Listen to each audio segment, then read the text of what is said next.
बिस्मिल्लाहिर्रहमानिर्रहीम। अस्सलाम वालेकुम नाजरीन, एक बार हज़रत सुलेमान अलैहिस्सलाम ने सारे परिंदों को हुक्म दिया कि वो दरबार में हाजिर हों और सब अपना अपना कमाल जो वो रखते हैं बयान करें। चुनाचे सारे के सारे परिंदे हाजिर हो गए और सब ने अपना अपना कमाल बयान करना शुरू किया। हुदहुद की बारी आई तो वो कहने लगा कि हुजूर, मुझ में ये कमाल है कि मैं आसमान की बुलंदियों पर बहुत ऊंचा उड़ता हूँ और इतनी दूर से भी जमीन के अंदर की तमाम चीजों को देख लेता हूँ और बता सकता हूँ कि जमीन के किस हिस्से में पानी है और किस हिस्से में नहीं। हुदहुद का बयान सुनकर कौवा बोला, अये अल्लाह के पैगंबर, हुदहुद झूठ बोलता है। अगर इसकी नजर इतनी ही तेज है तो जब ये जाल में पड़े हुए दाने को देखकर लपकते हुए जाल में फंस जाता है, उस वक्त जाल इसे नजर क्यों नहीं आता? अगर ये सच्चा होता तो ये जाल में ना फंसता। हजरत सुलेमान अलैहिस्सलाम ने हुदहुद से पूछा, कौवे के इस एतराज का तुम्हारे पास क्या जवाब है? हुदहुद ने अर्ज किया कि या नबीउल्लाह, नजर तो मेरी वाकई इतनी ही तेज है जितनी मैंने बताई, मगर जाल में फंसते वक्त मेरी नजर पर कब्जा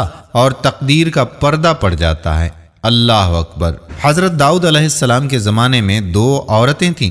दोनों की गोद में बेटे थे। वो दोनों कहीं जा रही थीं कि रास्ते में एक भेड़िया आया और एक का बच्चा उठाकर ले गया। वो औरत जिसका बच्चा भेड़िया उठाकर ले गया था, दूसरी औरत के बच्चे को छीन कर बोली कि ये मेरा बच्चा है, भेड़िया तेरे बच्चे को उठाकर ले गया है। बच्चे की माँ ने कहा कि बहन, खुदा से डर, ये बच्चा तो मेरा है, भेड़िए ने तो तेरे बच्चे को उठाया है। उन दोनों में जब झगड़ा बढ़ गया तो दोनों हजरत दाऊद अलैहिस्सलाम की अदालत में हाजिर हुई। हजरत दाऊद अलैहिस्सलाम ने वो बच्चा बड़ी औरत को दिलवा दिया। हजरत सुलेमान अलैहिस्सलाम को इस बात की खबर हुई तो आपने फरमाया, अब्बा जान, एक फैसला मेरा भी है और वो ये है कि छुरी मंगवाई जाए। मैं इस बच्चे के दो टुकड़े करता हूँ और आधा बड़ी को और आधा छोटी को दे देता हूँ। ये फैसला सुनकर बड़ी तो खामोश रही और छोटी बोली कि हुजूर, आप बच्चा बड़ी को ही दे दें, लेकिन खुदारा बच्चे के टुकड़े ना कीजिए।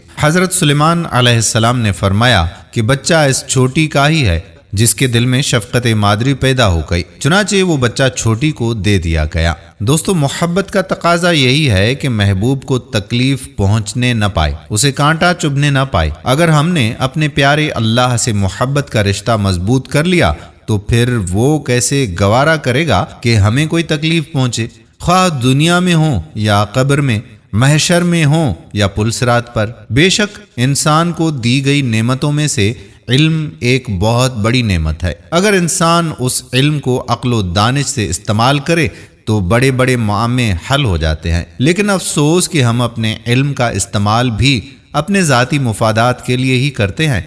और दूसरी बात कि उस इल्म के मिलने पर अल्लाह ताला के हुजूर शाकिर नहीं होते कि उसने इल्म, अक्ल और दानिश जैसी नेमतों से हमें नवाजा है। हज़रत दाऊद अलैहिस्सलाम और हज़रत सुलेमान अलैहिस्सलाम को अल्लाह ताला ने इल्म बख्शा और उन्होंने रब्बल आलमीन का शुक्र अदा किया, जिसका जिक्र कुरान करीम में इस तरह से आता है, और हमने दाऊद और सुलेमान को इल्म बख्शा और उन्होंने कहा कि खुदा का शुक्र है जिसने हमें बहुत से मोमिन बंदों पर फजीलत दी।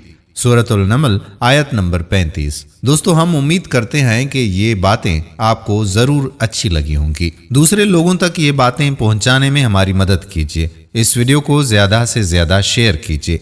आने वाली वीडियो तक अपने मेज़बान कादिर बख्श कल्होड़ो को इजाज़त दीजिए। अल्लाह हाफिज।